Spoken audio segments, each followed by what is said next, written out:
बढ़ेंगे। बिहार में जंगल राज को लेकर गृह मंत्री अमित शाह ने बड़ा बयान दिया है। नीतीश के नामांकन पर बोले हैं गृह मंत्री अमित शाह। नीतीश ने बिहार को जंगल राज से मुक्त किया है। शाह ने नीतीश के राजनीतिक सफर को बेदाग करार दिया है। राष्ट्रीय राजनीति में प्रवेश कर रहे हैं नीतीश, ये शाह की ओर से कहा गया है। नीतीश कुमार हमेशा जेपी के सिद्धांतों पर चले हैं। राज्यसभा आने पर उनका स्वागत है। नीतीश कुमार बिहार को बहुत आगे ले गए। तो देखिए, पटना में राज्यसभा नामांकन के दौरान केंद्रीय गृह मंत्री अमित शाह ने एनडीए की मजबूती का संदेश दिया है। शाह ने मुख्यमंत्री नीतीश कुमार के राज्यसभा नामांकन पर खुशी जताते हुए उनके 2005 से अब तक के कार्यकाल को स्वर्णिम बताया है। उन्होंने कहा कि इतने लंबे राजनीतिक सफर में नीतीश के कुर्ते पर भ्रष्टाचार का, करप्शन का एक भी दाग नहीं लगा है। साथ ही बीजेपी के नए राष्ट्रीय अध्यक्ष नितिन नवीन का भी संसद में स्वागत किया गया।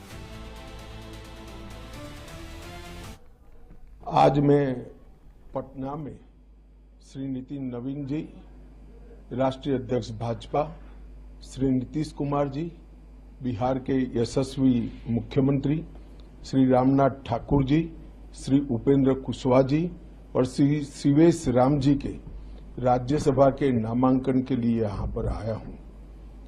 श्री नितिन नवीन जी राज्य में लंबे समय तक यशस्वी राजनीति करने के बाद भाजपा के राष्ट्रीय अध्यक्ष बने हैं और अब वो राज्यसभा के माध्यम से संसद में भी अपना योगदान देंगे। हम सब एनडीए के सदस्य, भाजपा के करोड़ों कार्यकर्ता नितिन नवीन जी का राष्ट्रीय राजनीति में और संसद में स्वागत करते हैं। आज बिहार के यशस्वी मुख्यमंत्री श्री नीतीश कुमार जी ने भी राज्यसभा में अपना नामांकन किया है। इसके साथ ही बहुत लंबे अरसे के बाद श्री नीतीश कुमार जी फिर से एक बार राष्ट्रीय राजनीति में राज्यसभा सांसद के नाते प्रवेश करेंगे। 2005 से लेकर आज तक नीतीश कुमार जी बिहार के मुख्यमंत्री रहे। उनका एक कार्यकाल एक प्रकार से बहुत यशस्वी रहा। ये कार्यकाल उनका बिहार के इतिहास में स्वर्णिम पृष्ठ के रूप में लिखा जाएगा और बिहार के विकास के सारे मायने को उन्होंने गति देने का काम किया। उन्होंने अपने शासनकाल में बिहार को जंगल राज से मुक्त करने का काम किया। इन्होंने बिहार की सड़कों को न केवल गांवों तक जोड़ा, बिहार की सड़कों की स्थिति को भी सुधार किया। इतने लंबे करियर में विधायक, सांसद, मुख्यमंत्री, केंद्रीय मंत्री रहते हुए उनके कुर्ते पर कभी दाग नहीं लगा।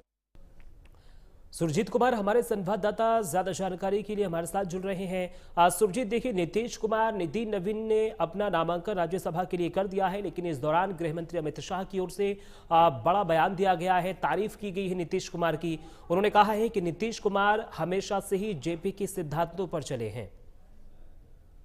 जी सब बिल्कुल। यहाँ पे मुख्यमंत्री नीतीश कुमार और जो है बीजेपी के राष्ट्रीय अध्यक्ष नितिन नवीन ने अपना नामांकन दर्ज किया और उसके बाद यहाँ पे उनके नामांकन में शामिल होने के लिए देश के जो गृह मंत्री है अमित शाह पहुंचे हुए थे। यहाँ पे उन्होंने कहा है कि नीतीश कुमार का जो कार्यकाल रहा है निश्चित तौर पे स्वर्णिम काल बिहार के लिए कहा जा सकता है, क्योंकि जिस तरीके से नीतीश कुमार को बिहार की सत्ता जिस स्थिति में मिली थी, यहाँ पे जंगल राज कायम था, बिहार को उन्होंने जंगल राज से निकाला है और उसके बाद जो है बिहार अब बिल्कुल प्रगति कर रहा है और बिहारी कहलाने में अब किसी भी बिहारियों को शर्म महसूस नहीं होती है।